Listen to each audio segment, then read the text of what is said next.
I got a treat for you. This is actually one of my favorite guests. I haven't talked to Jim in a little bit, but he's as important now as he's ever been.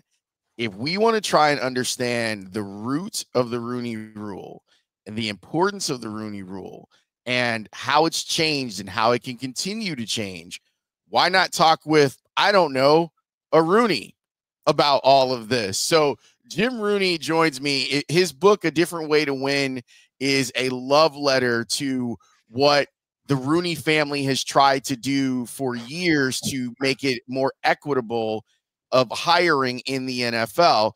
And Jim joins me now. Jim, first of all, it's great to see you. I haven't seen you in a little bit. I'm happy that you are still doing well and that you are still trying to fight the good fight. Laurence, thank you. And yes, it's really good to be with you. I love what you do and how you do it. And so it is an important conversation. Unfortunately, in the larger, political, economic world that we live in, we need to have this conversation more than I think we should. But there's no question that there is a battle against these efforts right now. And so I'm glad that we're talking about it. How to give people some background on this, because the folks, I've read the book and it's fantastic. And I know that you're going out on a nationwide speaking tour this year, and which I think is also great. I'd love to know when it clicked for you on what your father and what your family were trying to do here. Wow, that's a really good question. Look, Laurence, I grew up in the suburbs, and my parents were, and my grandfather, I think, who always lived in the city and was a boxer, and was exposed to communities that were different from his entire life. Than my father grew up in a similar world, but probably took a step further away. And then the reality is, I was even a step further away, and so many friends and good friends have attitudes that I don't like. I think are closed-minded. Some of them are frankly horrible. But then there was always this experience of our team and what was going on with our team. And I remember we're at a place called Bimbo's Pizza. And, so this is 1974, 75, and I'm the eighth of 9 kids. And, someone says something at a table next to us, and they all have Steeler hats or shirts on. And my sister Kathleen, and I don't know if they use the N word. It was the 70s was a different world, as you know, Laurence. So I don't know what happened, but I remember Kathleen getting up and saying, all those guys that you're cheering for, that you're wearing that stuff for, many of those guys are black. And she just said that to them. She was probably 22 years old at the time, and walked away. And that was a moment in my life that I realized, okay, these stories and all these other pieces, there's something more to it than just cheering for these folks. And it's might be different than the viewpoints that a lot of people around me that sort of aren't in the family have. So let's say the 70s, there was some sort of awareness when I was, 11, 12 years old. So you have that awakening. And then, as the Rooney family starts to try and figure out how it can help in hiring, what do you think was behind it? Like, well, what are the things that you feel like it rose to the level of not just being something that the Steelers were trying to do, but something that the NFL as a whole should try and do? Yeah, well, let's go back even a little further.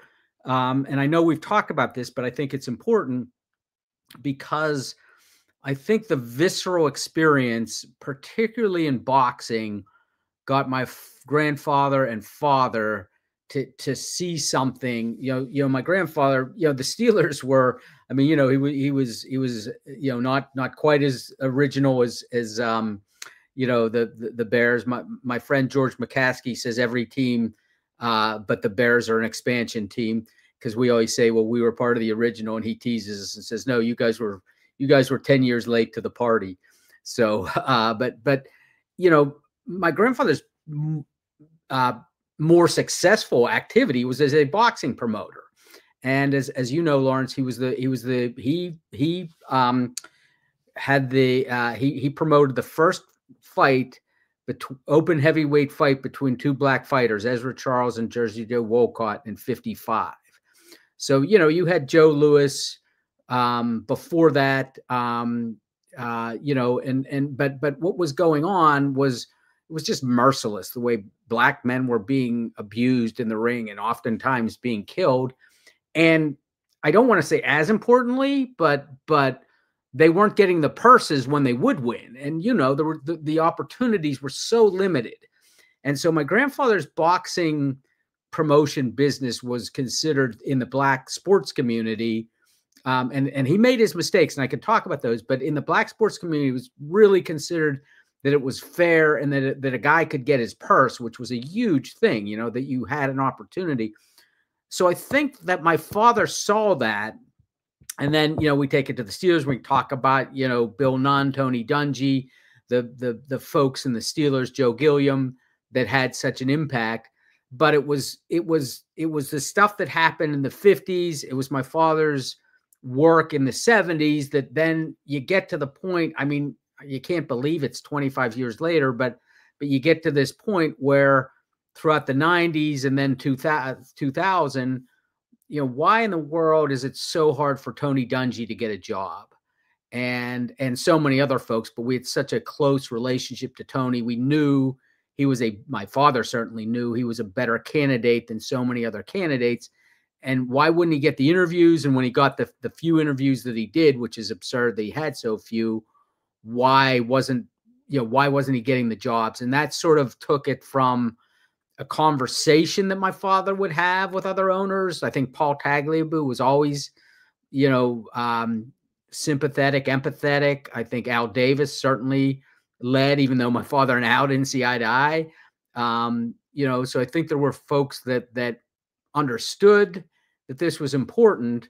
But it was, I guess we would say what really drove the crystallization was Tony getting fired from the Bucs. It sort of provided an opportunity for a whole host of things to come in and change. So I know that was sort of long-winded, but that history, both with my family and the experience in there, and then and then sort of the technical mechanisms of guys not getting interviews, not getting jobs, and my father saying, "Oh, these are the pieces that need to be somehow fit together." I'm not going to say that the Rooney Rule has closed that puzzle gap yet, but that was the realization for him, that it needed to be raised to that level.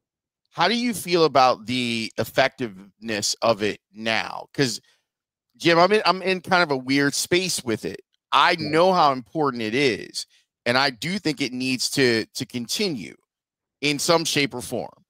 The other part for me, though, is kind of being happy that I'm seeing candidates in this coaching cycle that even our retread coaches, like of color, that are getting another opportunity.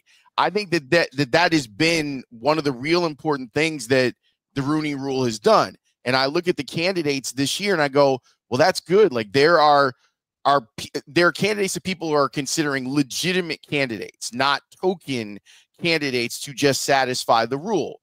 That being said, I know that there are candidates. Like I look at the situation with the Patriots and I go, okay, they kind of jumped ahead of the line on being able to hire people because they had 2 interviews in person, which is part of the rule.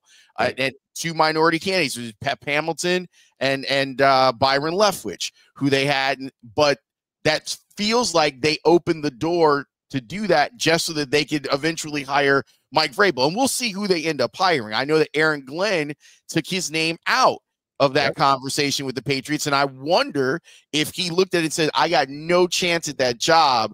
Why do they want to bring me in and interview me? So I'd love to know like where things stand with you right now on the effectiveness of the rule and how it can continue to morph and shape and be better. Yeah, so I like what has been done over the last, really since my father died. I mean, you know the story of my father, and then John Wooten, you know, the great he was a lineman for the Browns for years, and then he became, you know, probably along with Bill Nunn, um, you know, the most well known, for lack of a better term, black, you know, executive in the football operations side. So John Wooten and my father really fought for whatever effectiveness there was. And there was some good effectiveness early on with the rule. You know, John retires and dad dies, and you saw the cliff happen. You know, we went off a cliff. You know, you never want to go off a cliff. You wish progress was always steady. But I do think it really woke folks up to, you know, having two in the pool, going into the coordinator's position, having greater transparency. And then I think the unique one that really got pushback from the black coaches was the incentive program. So the original incentive idea was, you know, if I hire a minority coach, I get an additional draft pick, third round pick. And, you know, it was the, you know, so many of the black coaches said, wait a minute, I don't want to get hired because you're going to get some benefit for picking me over someone else. And so I think they rethought, and, you know, now it is, if you mentor someone and they get hired to another team, you as the mentoring program, if you will, and the 49ers have really benefited from this with draft picks. But I think that was a really unique idea. I really like it, because when you look at culture change, if you study culture change, and now I'm patting myself on the back, not that I deserve it, but, you know, I have a master's in organizational development, and culture, you know, if you're really going to transform your culture, it has to be incentives. You know, you need, with things like the Rooney Rule, you know, you need some you know, punishments or you know, some parameters, but that doesn't really change culture. That just points out when someone did something wrong that we're not going to put up with as wrong. But to transform culture, it has to be incentive driven. And so I like that we came up with a unique incentive. So I like the rule better today than where it was 10, 15 years ago. You know, where the biggest problem is, and this goes back to the, and we can talk, I don't want to be the only one talking in this conversation, but is the historical dearth for, you know, clearly reasons of racism around the quarterback position. So, you know, you had so few black quarterbacks, then you have few black quarterback coaches become offensive coordinators. So if you look across the board, college coaches, which is still too low, defensive coordinators, special teams coaches, you know, quality control, anywhere you might get a head coach, everywhere is significantly better, or the opportunities for minorities are significantly greater, except one, and that's the offensive coordinator. And, you know, Laurence, we live in an offensive driven league. You know, that's where I think a lot of work has to be done. And there's a lot of things that can be done. There's a lot of ideas out there, but that has to improve. Almost, you know, this conversation and where you're at now with sort of talking about coaches across the league, you know, yes, we have to get head coaches, and we're going to talk more about head coaches, but from a problem solution standpoint, I think not having that solved is, you know, not having the offensive coordinator position solved, or not having more minority offensive coordinators is a bigger problem, because you're naturally going to go towards offensive coaches with the rules that exist in football, and particularly NFL. I'm glad that you said that, because that's one of the things that I think about too, where, you know, when I was covering the Bears every day, it was during Lovie Smith's tenure. Yep. And so like that Dungy tree, like we have seen all of those coaches like rise up to be given an opportunity, but almost all of them are on the defensive side. And you see those guys be given opportunities, whether it was Lovie Smith or Mike Tomlin. for example. Like, we know where that tree branched off to. I'm trying to find Herm Edwards. Herm Edwards as well, right? Like, I'm trying to find out where the offensive, like, patient zero tree is. And I don't really have a good answer. Now, the good news is here in Chicago, Thomas Brown, who came from Sean McVay's tree, and Sean McVay, I think, does an incredible job of trying to move coaches to the next part. I think that that's so valuable. Like, we talk about, like, allyship, and obviously, like, the Rooney family has been a huge ally. I love when coaches, whether it's Sean McVay, Bruce Arians was another coach that I thought did a wonderful job of trying to bring along. Like, if you look at that group of coaches that won the Super Bowl with Tom Brady, if you look at the picture of that coaching staff, I think it's exactly what your dad would have loved, you know, most diverse staff to ever win a Super Bowl. Yeah. And the beauty of it to me was it showed that here it is. You can have the best quarterback in the game. You have one of the best coaches in the game. And look on that staff. It's women, it's minority candidates, like, all over the place. And that's what I hope that we get to, a place where that is a little bit more normal. And I also think that it needed to be celebrated more. Yeah. Yeah. No, absolutely. I a little bit self-serving, but I talked a lot about it that year because it was a celebration.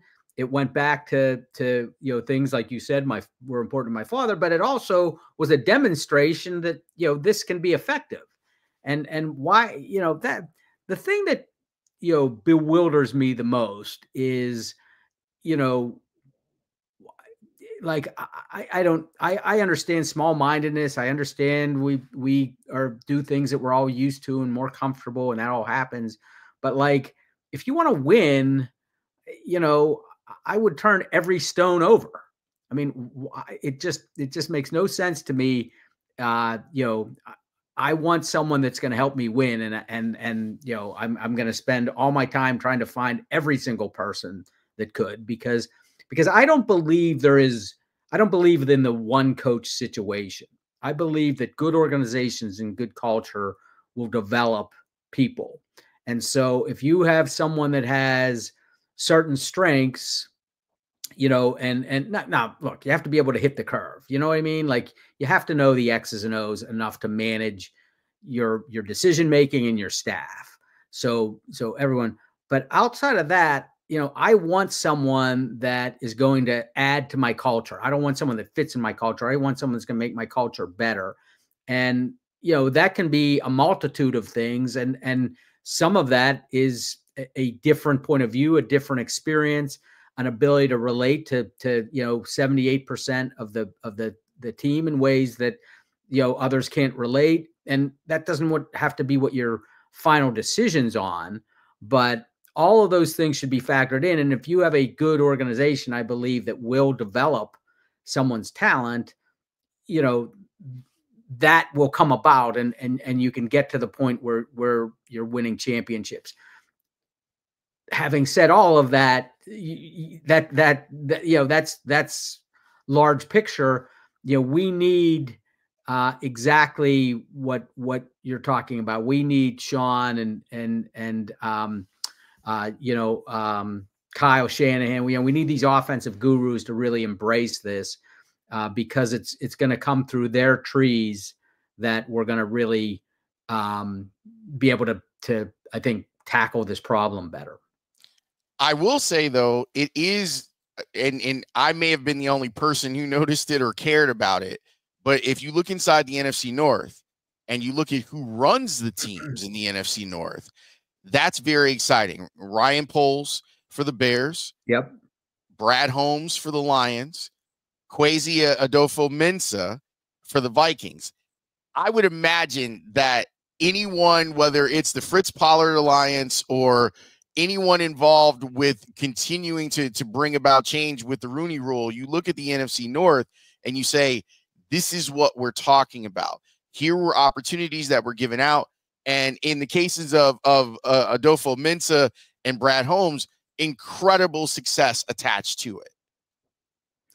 incredible. And, especially where, Adolfo is right now, like ahead of the curve. You know what I mean? Because you would look at that team and say, okay, they're a year away, and they had an amazing run this year. So look, that certainly from a statistical standpoint probably says, well, it's just that one individual. Can you extrapolate that? I don't know, but it's still another case in point. That there is this plethora of success. I mean, the same thing with the Ravens, who have been so successful. God, my mind just went blank. The president of the Ravens. Well, Ozzie was there for a long time. Ozzie was there for a long, long time, but the president now was with the Browns and then went to the NBA and came back. And I should look it up, but I can't.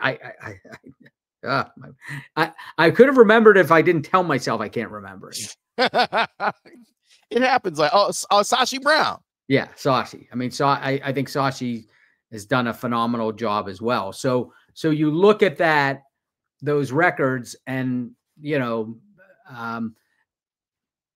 so I think you're right on to something. I think that's really important. I think they can make a difference, but I do think these offensive gurus have to also embrace this, so that we're mentoring folks that will come up in their systems. Look, I hope the Steelers win the next 10 Super Bowls, but if you go to an NFL practice, it is an offensive driven practice. I mean, we have to look at this offensive side of the ball.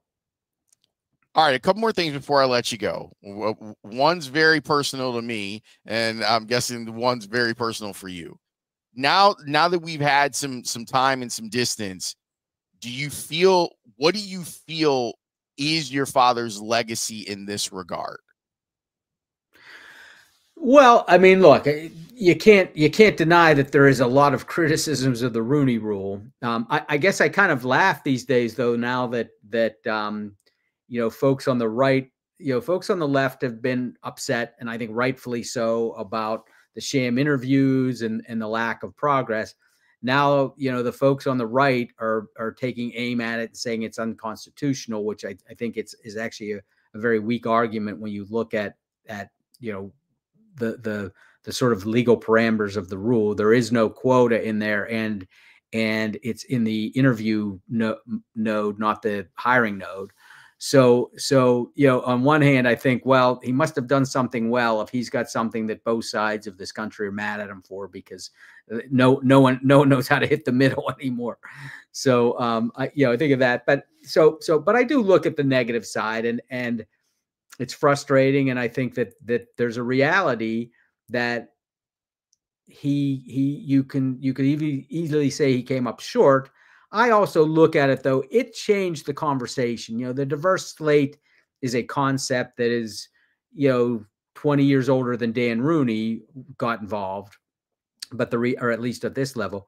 But the reality is giving it a name, having a story, having Bill Nunn and Tony Dungy and the story of this great team in the 70s kind of attached to this, I think allowed people to humanize the rule, that I think has been important. And even if it gives people sort of this, sort of negative thought on Dan Rooney, I think at the end of the day, he did something that changed the vernacular around hiring, and he humanized it, which is what he did as a leader.